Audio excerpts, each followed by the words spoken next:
5 British ways to say that a place is extremely, extremely busy.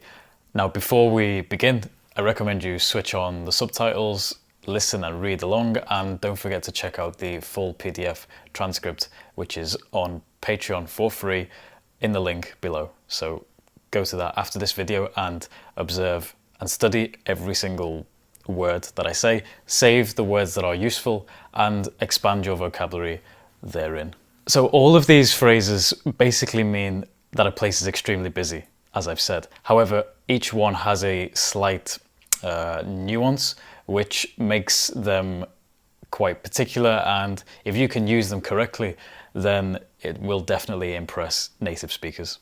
The first phrase is packed or packed out, and we usually use this to describe a place that is extremely busy, but because you expect it to be busy, it's actually like the busier it is, the better it is.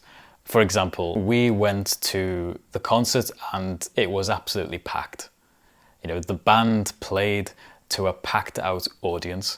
Now you expect the concert to be packed and extremely busy, and in fact, the busier it is, then that's a successful concert. The second expression has two versions because I think that they basically sound the same except one letter, which is rammed and crammed. We usually use this word when we really don't want the place to be extremely busy. For example, you go to the gym at 5 o'clock, 6 o'clock in the evening and it's just absolutely rammed. You know, there's no point going to a gym that is so rammed because you can't do anything. You can't use any machines because there's people just absolutely everywhere. And that's why you would, or at least I would, describe the gym as being rammed or crammed. The third word is something that I use a lot and I think is quite peculiar to Liverpool because I don't know, for example, people down south who would say this word, but we say it quite a lot, which is choco. And you use this to, again, describe a place as extremely busy, but because it's surprisingly busy, you don't expect it to be so busy. Your grandmother, Nan, comes back from the post office and says, oh, I was in the post office all morning because it was just absolutely chocker. It was absolutely busy. Or you're sat on public transport, on a bus, and you notice that people are just sort of coming on continuously, and you say to your friend, oh, it's chocker in here, isn't it? At least that's what I say. Words 4 and 5 are pretty similar, and they are rife with.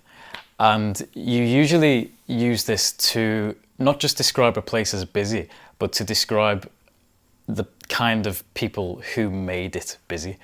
For example, we went to see The Lion King in the cinema, and it was just rife with kids. So again, it's a negative nuance to this phrase, but you're describing who exactly made this place extremely busy. And the last one, again, is similar, wall to wall.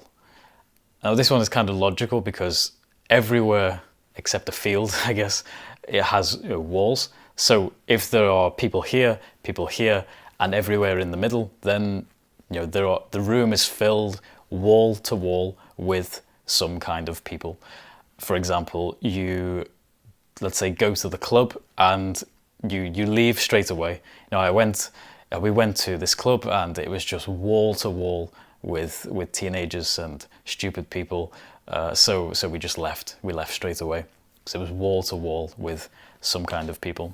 So that's it, just a very quick video. 5 British ways to say that a place is extremely busy. We have packed out, rammed or crammed, chocker, rife with, and wall to wall with. So to get the most from this video, I recommend once again that you re-watch this video 2 or 3 times with subtitles, without subtitles, and study every single new word that you read or listen to.